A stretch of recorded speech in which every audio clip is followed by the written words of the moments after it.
안녕하세요. 저는 국선 변호사 일을 하고 있는 40대 남성입니다.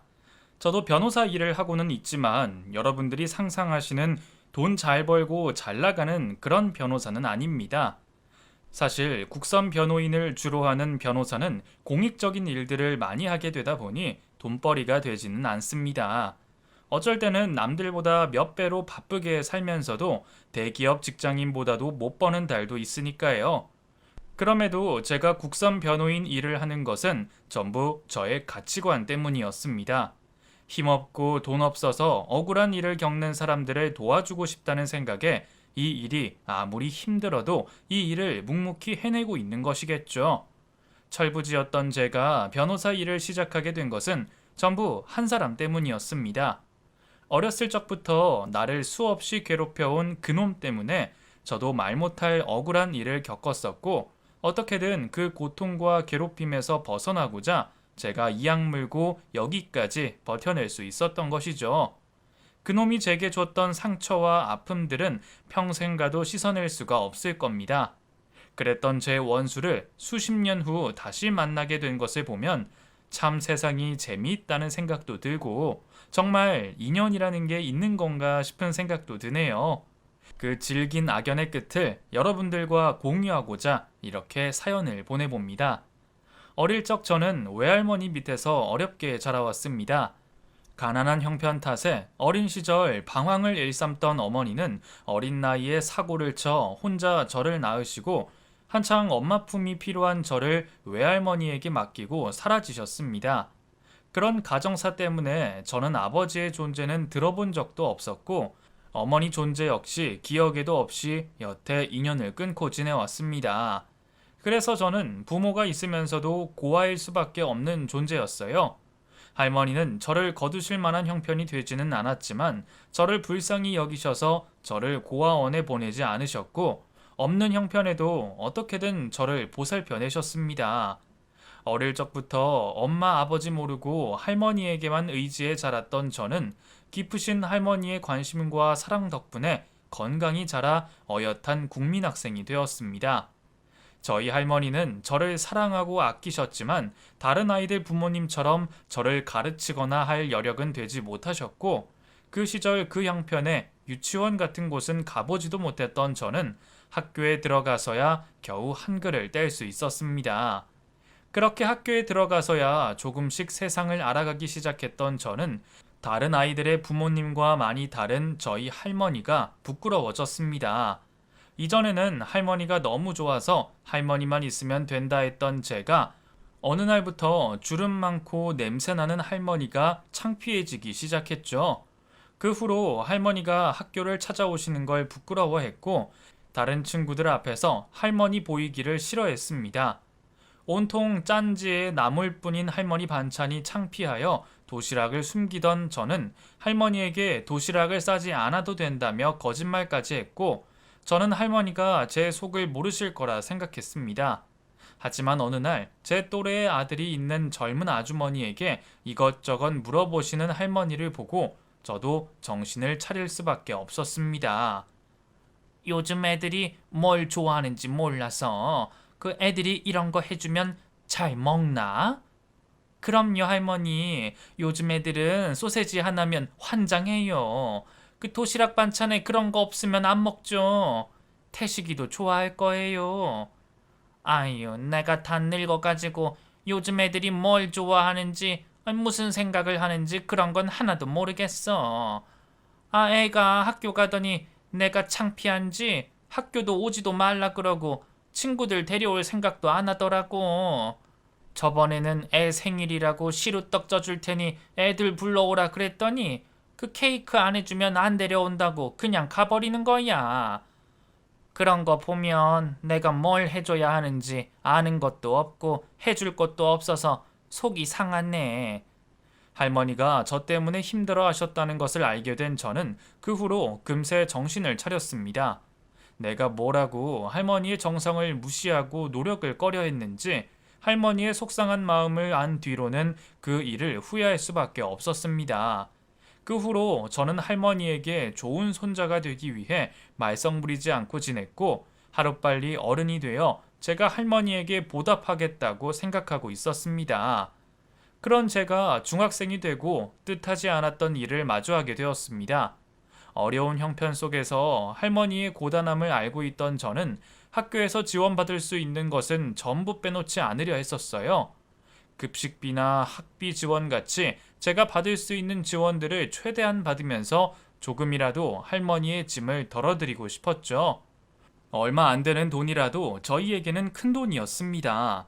제게는 도움되는 지원들이 누군가에게는 무시하고 놀릴 만한 거리였던지 같은 반이었던 친구 하나가 제 집안 사정을 알고 난 후부터 저를 놀리고 괴롭히기 시작했습니다. 그 아이는 김태진이라고 학교에서 양아치들과 어울려 다니던 일진회 아이였습니다. 요즘도 학교 폭력이니 일진들이 있다고 하던데 제가 학교 다닐 그 시절에도 그런 일은 비일비재했습니다. 말썽 부리지 않고 조용히 학교 생활을 하던 저로서는 평소에는 말 한 번 섞을 일 없는 아이였죠. 그런데 그 아이가 제 사정을 알게 된 후로 태진이는 저를 괴롭히기 시작했습니다. 야, 너 공짜로 급식 먹고 공짜로 학교 다닌다며? 이 새끼 이거 완전 거지 새끼 아니야. 너 고아야? 집에 돈이 없어? 왜 남의 도움 받으면서 사냐? 야, 너 우리 부모님이 낸 세금으로 사는 건데 야, 우리한테 좀 잘해야 하는 거 아니냐? 태진이네 집은 우리 집과 형편이 많이 달랐습니다. 부모님이 학교에 기부금도 많이 내시고 돈 걱정 한번 할 일 없을 정도로 잘 사는 집 아이였죠. 저는 가끔 그런 태진이가 부럽기도 했습니다. 돈 걱정, 사는 걱정 하나 없이 학교에서도 다른 아이들 위해 군림하며 자기 멋대로 하는 아이였으니까요. 그렇게 살겠다는 생각은 아니었으나 약육강식 같은 학교 생활을 하다 보면 그런 아이들에게 괴롭힘 당하는 제 처지가 비참하고 초라해서 그런 생각이 들 수밖에 없었습니다. 하지만 저는 그 아이가 도대체 이해되지 않았습니다. 내가 정말로 자기 부모님 돈으로 사는 것도 아닌데 형편이 어려운 내가 자기에게 무슨 잘못을 했다고 저를 그렇게 괴롭히는지 말이에요. 평생 돈 걱정 한번 해본 일 없었을 그 아이는 심지어 제 형편을 뻔히 알면서도 제 돈으로 자신이 먹을 빵을 사오라며 심부름을 시키기까지 했습니다. 그동안 웬만한 괴롭힘은 버텨냈던 저도 그 일만큼은 그냥 시키는 대로 당할 수가 없었어요. 용돈이 아까웠던 것이 아니라 할머니가 힘들게 버신 돈을 그렇게 쓰고 싶지가 않아서였죠. 결국 저는 그날 처음으로 태진이에게 반항을 했고 그날의 일로 저는 평생 잊을 수 없는 상처를 입고 말았습니다. 너가 먹을 빵은 너가 사와. 나 돈도 없고 그렇게 못해. 야, 아무리 거지라도 500원은 있을 거 아니야. 그건 내 돈이지. 너 빵 사줄 돈 아니잖아. 그러니까 너 거 사 먹을 돈으로 내 거 사오라고. 너도 돈 없는 거 아니잖아. 왜 나한테 그래? 나 그렇게 못해. 야, 이것 봐라. 이게 내가 요즘 오냐오냐 해줬더니 아주 만만한가 봐. 너 진짜 크게 혼나고 싶냐? 그리고 이제 괴롭히는 것도 제발 그만 좀 해. 내가 너한테 뭐 잘못한 거라도 있어? 그냥 내가 집안이 가난하고 지원금 받는다는 이유로 이러는 거 아니야. 그게 너한테 그렇게 기분 나쁠 일이야? 대체 나한테 왜 그러는 거야? 이게 이제 나한테 화도 내? 너 정말 네가 뭘 잘못했는지 모르겠어? 그래? 이래서 너 같은 놈들이 안 된다는 거야. 안 되겠다. 너가 뭘 잘못했는지 내가 제대로 가르쳐 줘야지. 어디 어떻게 되는지 한번 두고 봐. 그렇게 말을 했던 태진이는 며칠 뒤 자기 패거리들과 합작해서 저를 도둑으로 만들었습니다. 10만 원이 들어있는 자기 지갑이 없어졌다며 그 범인으로 저를 몰아간 것이었죠. 선생님, 제가 김태식이 태진이 지갑을 가져가는 걸 봤습니다. 주번이라고 가장 늦게 나오면서 그때 돈을 가져간 거예요. 맞아요. 저도 봤어요. 선생님, 저 아니에요. 저 정말 아니에요. 이미 목격자까지 만들어져서 다들 저를 범인으로 몰고 갔고 심지어 공정하셔야 할 선생님까지 저를 도둑으로 생각하셨습니다. 너 정말 태진이 지갑 안 만진 거 맞아? 솔직히 말하면 선생님이 해결해 줄게. 선생님, 저 정말 억울해요. 믿어주세요. 저 정말 아니에요. 너가 그러는 걸 봤다는 애가 몇인데 이렇게 계속 발뺌한다고 되겠냐? 그거 태진이랑 걔네들이 다 짜고 치는 거예요. 저 도둑으로 만들고 싶어서 없는 돈 잃어버렸다 그러는 거라고요. 야, 태진이가 없는 집 자식도 아니고 뭐하러 그런 짓을 해? 태진이 걔도 10만 원이 아까워서 범인을 잡겠다는 게 아니라 같은 반에 도둑이 있는 게 무서워서 잡겠다는 거다. 너가 이실직고만 하면 10만 원은 안 돌려받고 용서하겠다니까. 지금이라도 솔직하게 말해. 왜? 집안이 어려워서 그 돈이 탐이 났냐? 아니면 어디 돈 필요한 일이라도 있었어? 제가 정말 아니라고 몇 번이고 말을 해봤지만 제 말은 통하지 않았습니다. 억울했지만 제 이야기를 들어주는 사람은 아무도 없었어요. 가난한 제 형편 때문에 선생님까지도 저를 도둑이라고 확신하고 계셨고 모두들 제게 사실을 말하라며 추궁할 뿐이었습니다. 결국 저는 그 일로 도둑으로 몰려 학교로 할머니를 모셔와야 했습니다. 이제는 할머니가 창피한 것이 아니라 그런 일로 할머니를 학교로 모시게 한 제 스스로가 너무 창피했습니다. 할머니는 제가 범인이 아니라는 말을 믿어주셨지만 다른 사람들은 아니었습니다. 우리가 학교에 기부금 내는 돈이 얼만데 내 자식을 저런 도둑놈이랑 같이 가르쳐야겠어요? 대체 선생님들이 학생들 관리를 어떻게 하시길래 학교에서 애들이 돈을 훔쳐요?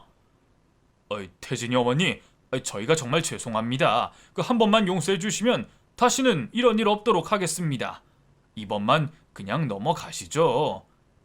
바늘 도둑이 소도둑 된다고 벌써부터 10만 원 돈 건드릴 아이면 아예 퇴학시켜버려야 하는 거 아니에요? 이렇게 그냥 뒀다가 다른 애들까지 물들면 어쩌려고 그래요? 아이고, 안 됩니다. 퇴학이라뇨. 우리 태식이 그런 애 아닙니다. 다 제 잘못입니다. 차라리 저를 욕하세요. 우리 태식이는 아무 잘못 없어요. 할머니, 손자 교육 좀 똑바로 시키세요. 애가 벌써부터 발랑 까져서 이게 대체 뭐예요? 예, 다 제 탓입니다. 한 번만 용서해 주세요. 제가 이렇게 무릎 꿇고 빌겠습니다. 예, 너는 너희 할머니가 이렇게 사과하는데 반성은 하니? 하긴 할머니랑 사는 애들이 다 그렇지 뭐. 할머니는 돈과 권세를 이용해서 저를 퇴학시키겠다 엄포를 놓은 사람들 앞에서 저를 지켜주고 싶으셨는지 제가 잘못하지도 않은 일로 저를 위해 무릎까지 꿇으셨습니다. 그 모습을 보고 속으로는 피가 끓었지만 저도 할머니를 위해서 참을 수밖에 없었습니다. 그 후로 저는 완전히 도둑으로 낙인이 찍혔고 선생님과 아이들의 멸시를 받으며 태진이 앞에서도 꼼짝할 수 없게 되었습니다. 다시는 할머니가 학교로 와서 그런 수모를 당하시는 일이 없도록 저는 그 아이가 시키는 대로 하며 힘든 학교 생활을 할 수밖에 없었습니다. 버틴다고 버텨보기는 했지만 그 생활은 정말 지옥 같았습니다. 매일 괴롭힘에 시달리는 것도 지겨웠고 잘못한 것 없이 억울한 일을 당해야 하는 것도 속상했습니다. 태진이라는 놈은 부모 잘 만난 덕에 남을 괴롭히면서도 떳떳하게 살고 나는 가난하다는 이유만으로 그런 수모를 당해야 하는 것이 어린 저로서는 도무지 이해되지 않았습니다. 분명 학교에서는 공정과 공평에 대해 배우고 있고 약자를 보호해야 한다고 가르치면서 왜 세상은 벌써부터 내게 냉담한 건지 저는 그런 세상을 계속 살아갈 자신이 없어졌습니다. 결국 돈과 권력이 없으면 계속 무시를 당할 거라는 생각에 이런 억울한 일을 더 이상 당하지 않을 수단은 오로지 공부만이라 생각하며 저는 그때부터 공부를 시작하게 되었습니다. 공부는 해본 적도 없고 흥미도 없었지만 저는 독을 품고 공부를 할 수밖에 없었습니다. 열심히 공부해서 출세길을 걸어야 했고 당장 학교 내에서도 좋은 성적만이 가정 형편이 어려운 제가 선생님들 눈밖에 나지 않을 수 있는 방법이라 생각했네요. 그렇게 저는 안 하던 공부를 하며 치열하게 살았습니다. 처음에는 공부하는 요령을 몰라서 무작정 교과서만 달달 외우기도 하고 안 하던 공부를 한다고 코피를 쏟기도 했지만 그런 노력 덕분에 제 성적은 조금씩 올라가기 시작했고 어느 수준부터는 선생님들도 제게 아는 체를 해주기 시작하셨죠. 운이 나쁘게도 태진이와 저의 인연은 같은 고등학교까지 이어졌고 그곳에서도 태진이의 괴롭힘은 여전했지만 그래도 제게 관심을 두시는 선생님들 때문인지 이전보다는 덜했던 것 같습니다. 그걸 다행이라 해야 하는 제 신세도 우스웠지만 그래도 저는 조금씩 나아져가는 제 신세를 바라보며 더 열심히 공부에 목맬 수밖에 없었습니다. 그렇게 고등학교 3년 내내 저는 정말 죽었다 생각하고 공부만 했고 결국 원하던 대학에 합격할 수 있었습니다. 얼마나 원했던 졸업인지 당시에는 대학에 합격했다는 기쁨보다 김태진이라는 지긋지긋한 인간을 더 이상 보지 않아도 된다는 사실이 더 행복했습니다. 중고등학교 내내 나를 따라다녔던 그 아이의 괴롭힘에서 이제 드디어 벗어날 수 있게 되었던 것이죠. 그렇게 지옥과 다름없었던 학창 시절을 뒤로한 채 저는 대학 생활을 시작하게 되었고 그 후로도 출세길을 위해 여전히 공부에만 매달리게 되었습니다. 지금이야 로스쿨을 나와야 하고 돈이 없으면 개천에서 용이 날 수 없는 시절이지만 그때만 해도 개천용은 있었습니다.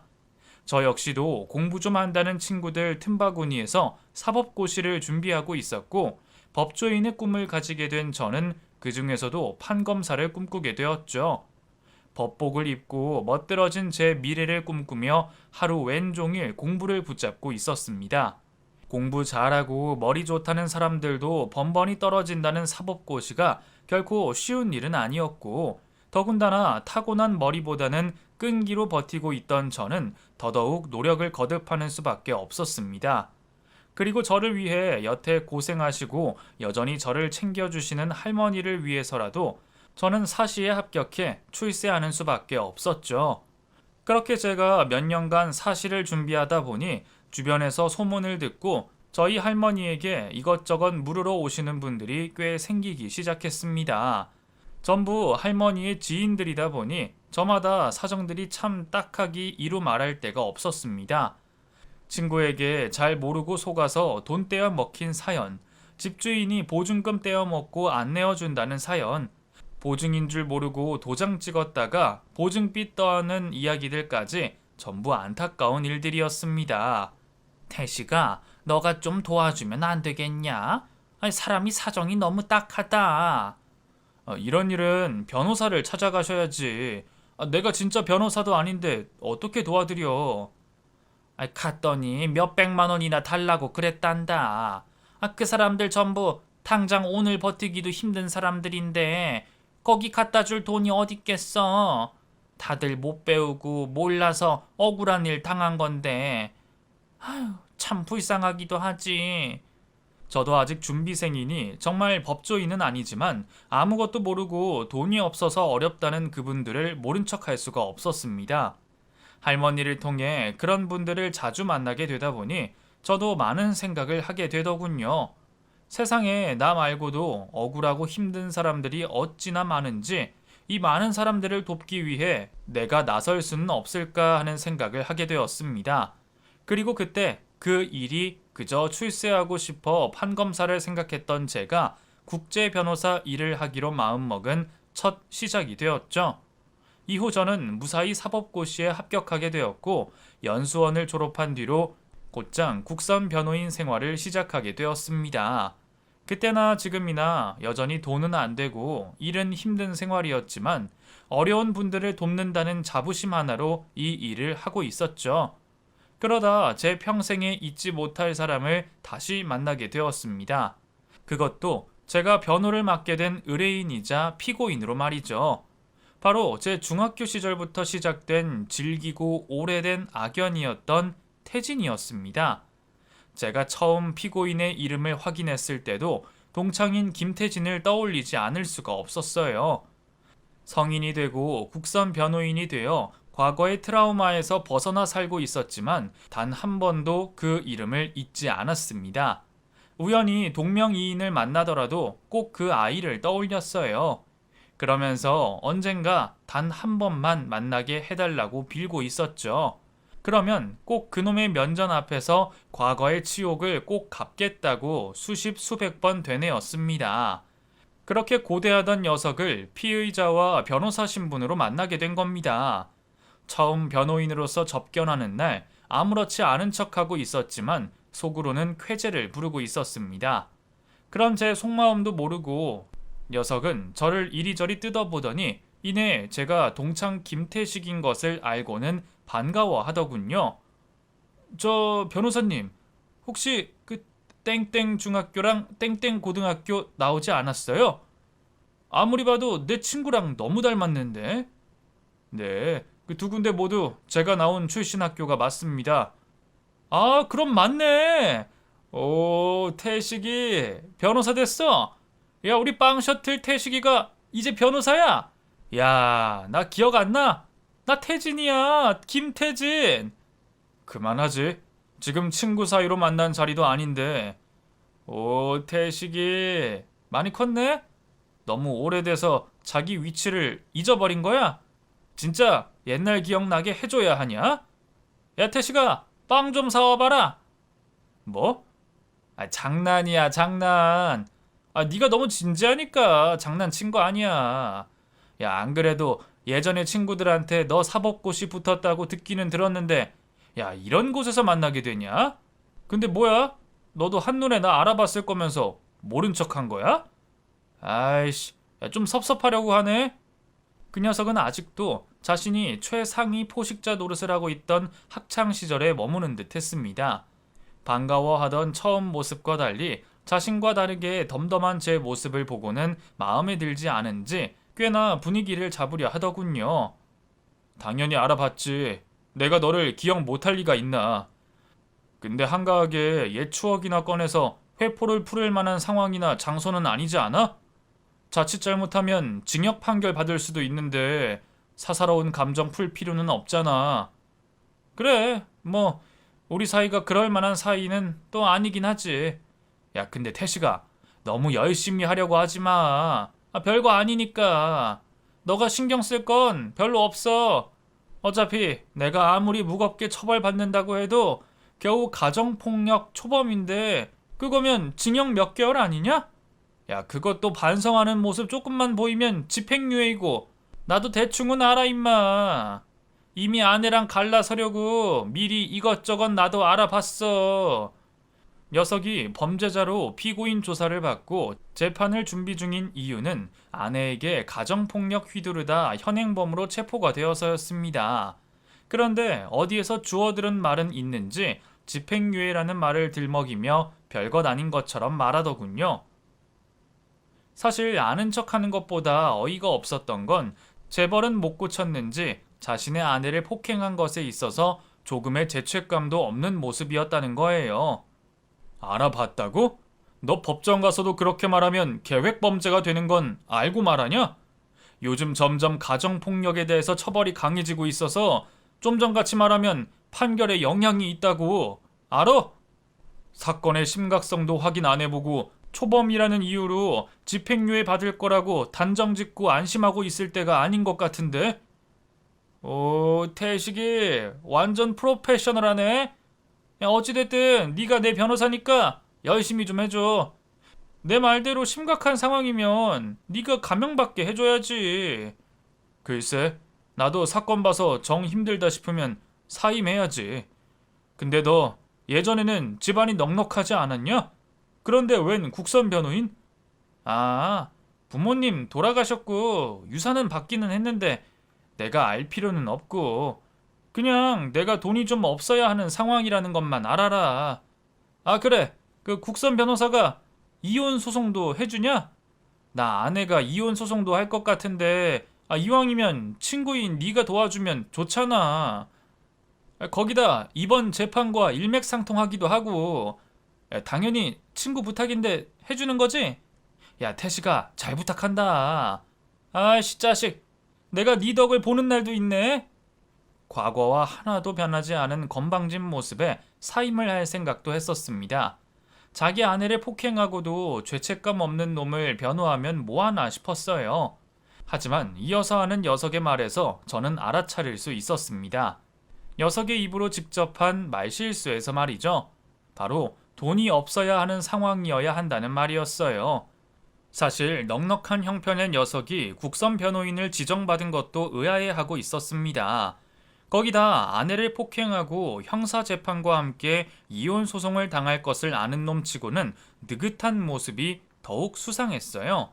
그런 상황에서 돈이 없어야 하는 상황이다? 이건 분명 은닉한 재산이 있다라는 소리였습니다. 그 순간 태진이에게 복수를 하는 시나리오가 제 머릿속에 펼쳐지기 시작하더군요. 그래서 미래에 있을 녀석의 이혼 소송도 제가 변호하기로 약속을 하게 되었습니다. 우선은 눈앞에 있는 형사재판에 최선을 다해야 했습니다. 물론 죄책감이라고는 하나도 없는 녀석과 매일 마주 앉아 상황을 듣고 상황에 맞춰 재판 준비를 하는 것은 무척이나 괴로운 일이었습니다. 변호사이기에 최대한 녀석의 처벌을 낮추려 노력하는 일 또한 심적 고통을 수반하는 일이었죠. 하지만 녀석이 알고 있던 것처럼 굳이 제가 열심히 하지 않더라도 아주 약한 정도의 처벌이 예상되는 사건이었기에 녀석의 신뢰를 얻기 위해서라도 최대한 노력하는 모습을 보여야 했고 만족할 수 있는 결과를 얻어내야 했어요. 그래서 매번 재판 준비를 하면서 최대한 제 감정을 억누르고 평소 다루던 사건들과 똑같다며 제 자신을 세뇌시켰습니다. 제가 자신을 위해서 열심히 하는 모습을 보곤 태진이 녀석은 우리 사이가 과거로 돌아간 걸로 착각을 했고 저를 점점 신뢰하는 모습을 보였죠. 하지만 저 스스로 힘들어하는 것 외에도 고충은 더 있었습니다. 바로 재판장에서 마주친 녀석의 아내분 때문이었죠. 김태진 그 녀석이 저지른 가정폭력을 알고 있던 탓에 아내분께서 얼마나 고통스러운 시간을 보내셨는지 알고 있었습니다. 그런 이유로 재판 내내 아내분을 마주치는 일이 무척이나 힘든 일이 되었죠. 그렇게 힘든 시간을 지나 마침내 징역 6개월에 집행유예 1년이라는 재판 결과를 받게 되었습니다. 당연히 피해자 측에서는 이 부분이 납득할 수 없었겠지만 최종 판결로 더는 어쩔 수 없었고 곧장 이혼 소송을 하셨죠. 그러한 이유로 저는 다시 한번 태진이의 변호를 맡게 되었습니다. 그리고 이제부터가 진짜였죠.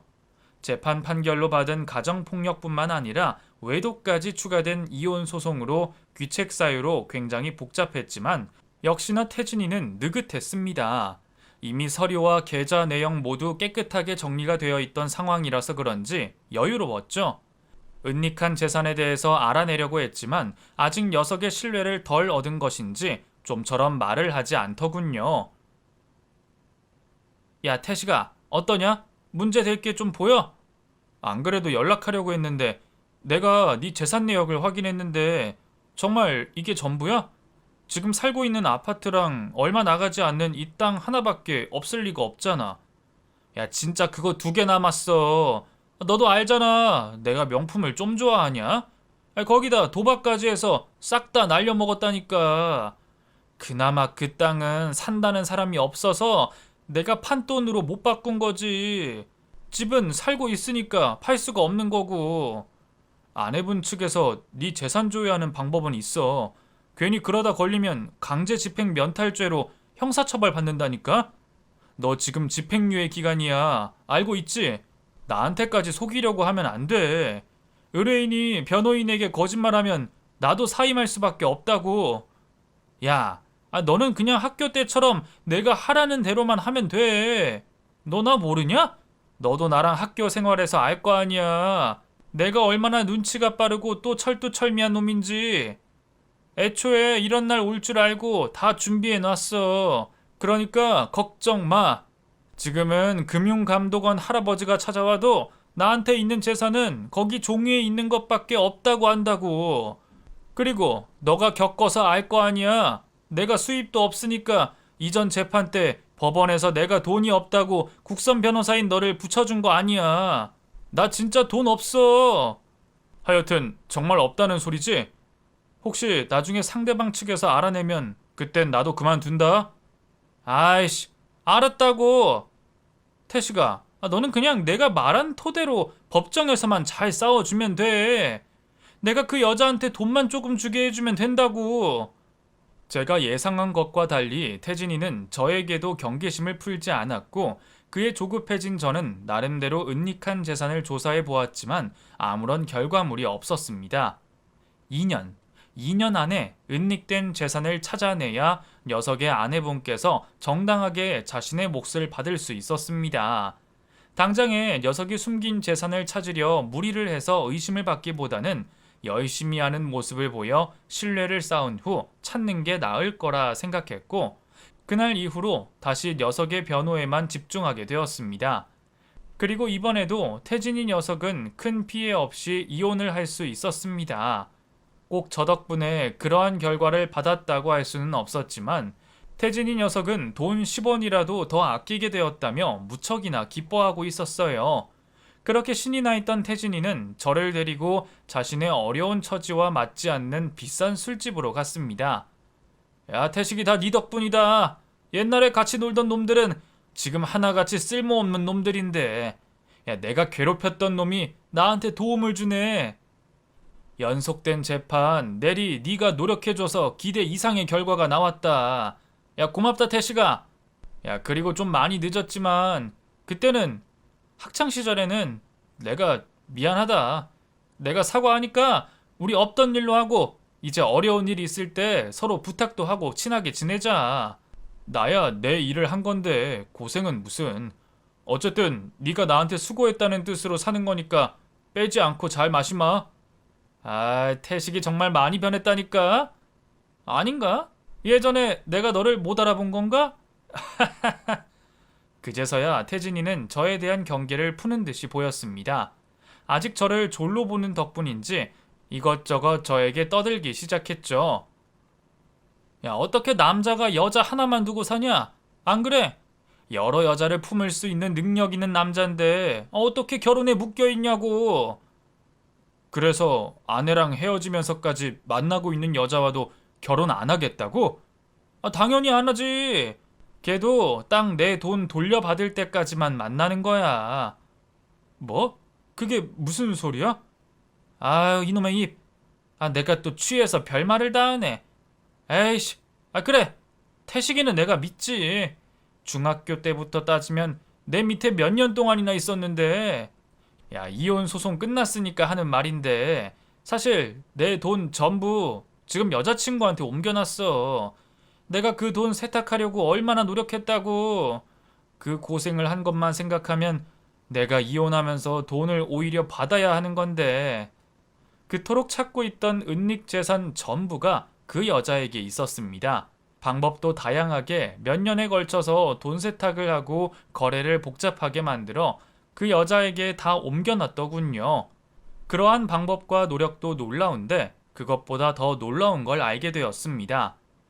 야, 근데 너희 부모님께서 돈이 많으신 건 알았지만 그렇게 많았어? 아, 그리고 아내 측에서도 네가 그 정도 재산을 가지고 있다는 걸 모르던데? 너 괜히 허풍 떠는 거 아니야? 허풍? 이 아무것도 모르는 변호사 나부랭이가. 야, 이건 나랑 같이 일하는 애들 빼면 모르는 건데 특별히 너만 알고 있어라. 내가 사업을 하고 있는데 이게 돈이 좀 돼. 이 건이 줄타기급으로 위험한 일이라 안 그래도 아는 변호사가 있었으면 했는데 너라면 내가 믿을 수 있겠다. 혹시 나중에 이 건으로 나 잡혀 들어가면 그때 이 형아 또 구해주러 와야 한다. 알았지? 녀석은 불법적인 사업까지 손을 대고 있었고 그로 인해 꽤나 많은 현금을 가지고 있었습니다. 그날 이후 여러 차례 술자리와 밥을 먹으며 녀석에게 많은 이야기를 들을 수 있었고 저는 녀석에게서 여러 정보를 가질 수 있게 되었습니다.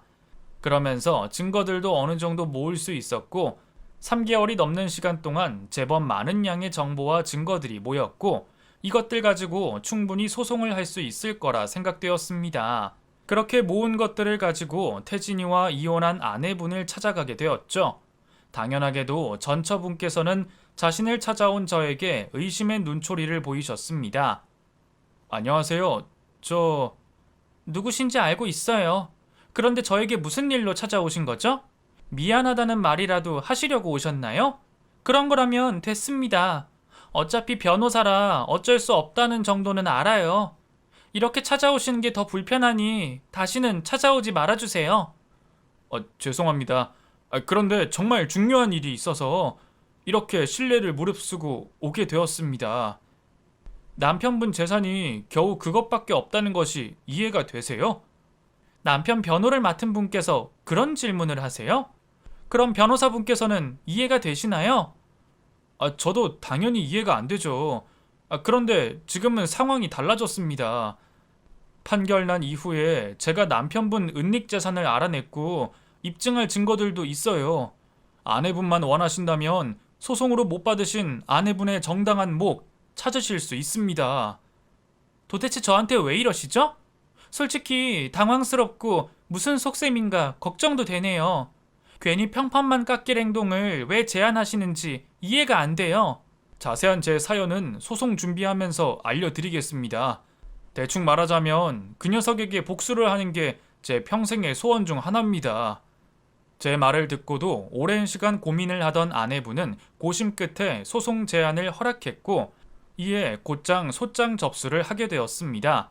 그리고 제가 이번 소송의 아내 변호사라는 것을 알게 된 태진이는 난리를 쳤습니다. 야, 김태식, 너 미쳤어? 너 이러려고 나한테 접근한 거야? 누가 접근을 해? 내가 네 변호 맡겨달라고 부탁했어? 너가 의뢰했잖아. 이 거지 새끼, 빵셔트라는 놈을 불쌍해서 어울려줬더니 사람을 배신을 해?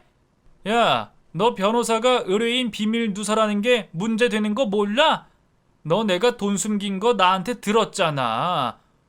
돈만 많이 가지고 머리통에 든 것도 없는 게 맨날 법 타령은. 그렇게 법을 잘 알면 네가 변호사하지 그랬냐? 법정에서 너 스스로 변호하지 그랬어. 그리고 너가 말하는 게 변호사 윤리규약인데 내가 너랑 사건 끝나고 알게 된 걸 위반으로 볼 수 있겠어? 누가 누구한테 설교를 하려고 해? 뭐? 이 새끼가 우리 변호사가 말하는데 이번 소송이 저번 이혼 소송이랑 연결되어 보인다고. 네가 수임하는 것 자체가 위법이란다. 뭐 그런 건 알고 법법 하는 거냐? 하기야 너 따위 국선 변호사가 제대로 된 로펌 변호사 발끝이라도 따라가겠냐마는. 너 진짜 변호사 사무실 간 건 맞아? 또 어디서 대충 네 상황 속이고 너 편한 대로 상담만 한 거 아니야? 저번 건 이혼 소송이고 이번 건 은닉재산 분할이잖아. 더군다나 저번 이혼 소송에서는 네가 나까지 속여서 재산 분할 가지고는 쟁점이 되지도 않았고 분쟁 실체가 저번에는 이혼, 이번에는 은닉재산인데 무슨 헛소리야? 너 머리가 안 돌아가는 거 보니까 빵 처먹을 시간 됐나 보다. 그럼 태진아, 빵 잘 처먹고 우리 법원에서 보자. 그 통화 이후 법정에서 만나게 된 녀석과의 소송은 싱거울 정도였습니다. 소송에 대한 제대로 된 반박보다는 계속해서 합의를 하려는 모습을 보였어요. 아마 상대방 측 변호인 또한 너무 명확한 증거들로 인해서 합의로 마무리 짓는 게 나을 거라 생각했을 거고 조금이라도 피해를 덜 입고자 합의를 계속해서 제안을 했겠죠. 하지만 당연히 합의를 하지 않았습니다. 그 이유는 의뢰인에 대한 재산적 이익을 제외하고도 한 가지 이유가 더 있었어요. 그것은 바로 불법적인 사업으로 벌어들인 자금이 태진이 소유라는 것을 법적으로 증명해야 했기 때문이었어요. 그리고 증명해야 하는 이유도 있었죠. 바로 경찰에 신고를 하기 위해서였습니다. 소송에 승소하게 된 저는 이번 소송의 판결과 모아왔던 증거들을 재차 경찰들에게 공익제보로 신고하게 되었죠. 곧장 수사가 시작되었고 그 녀석은 집행유예 기간인 1년이 지나기 전에 다시 형사재판을 받게 되었습니다. 그것도 이번엔 꽤나 긴 실형을 받을 사건으로 말이죠. 제 평생의 안주거리였기에 사건의 진행 과정을 유심히 지켜봤었습니다. 돈이 묶인 탓에 분명 이번에도 국선 변호인과 함께 할 줄 알았는데 어디서 돈이 났는지 규모가 있는 로펌의 변호사를 선임했더군요. 알고 보니 여자친구가 사비로 변호사를 선임한 거였습니다. 그 사실을 듣게 되니 제가 놓친 것이 있단 걸 알게 되었습니다. 생각해보니 여자친구를 이용해서도 복수가 가능했었어요.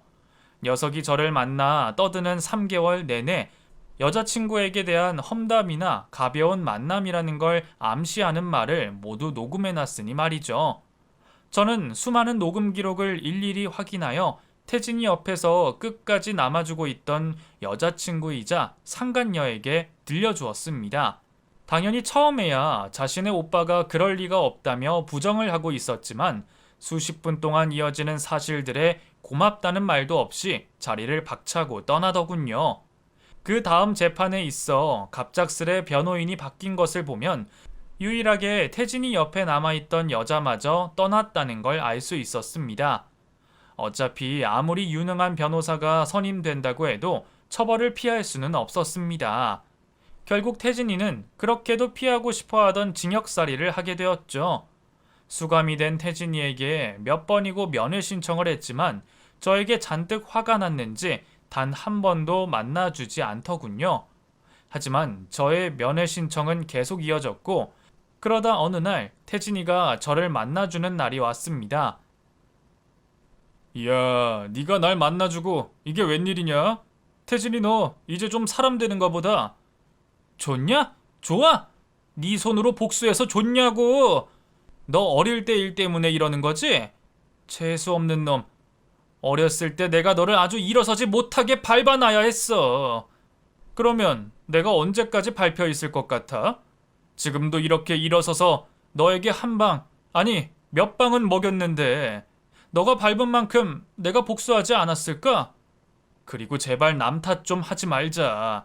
너 어렸을 때부터 분명 몇 번이고 올바른 선택을 할 갈림길이 있었어. 그건 성인이 되어서도 마찬가지고 네가 나를 국선 변호인으로 처음 만났을 때도 진심으로 사과하고 뉘우쳤다면 지금 상황은 달라졌을 거야. 그러니 앞으로 있을 갈림길에서도 선택 좀 잘해라. 복수를 다한 김에 말하는 건데 제발 여기서 나올 때는 정신 좀 차려서 나와라. 또 인생 그따위로 살다 더 큰일 겪지 않게. 그렇게 저를 보고 씩씩거리고 있는 녀석을 두고 저는 면회실을 나오게 되었습니다. 그리고 지금은 태진이를 만나기 이전과 다를 것 없는 평범한 날들을 보내고 있죠. 평생 기다리고 기다리던 복수였는데 그 결과가 어찌되었든 생각만큼 유쾌하지는 않았습니다. 아마 복수는 저와 맞지 않는가 봅니다. 그래서 저는 제가 한 복수를 속죄하고자 현재는 억울한 사연을 가진 분들을 대신해 법정에서 그들을 변호하고 그들의 권리를 지켜주고 있습니다. 그러한 이유로 여러분들께서는 복수보다는 자신의 삶에 집중하시길 바라면서 제 글을 마치겠습니다. 감사합니다.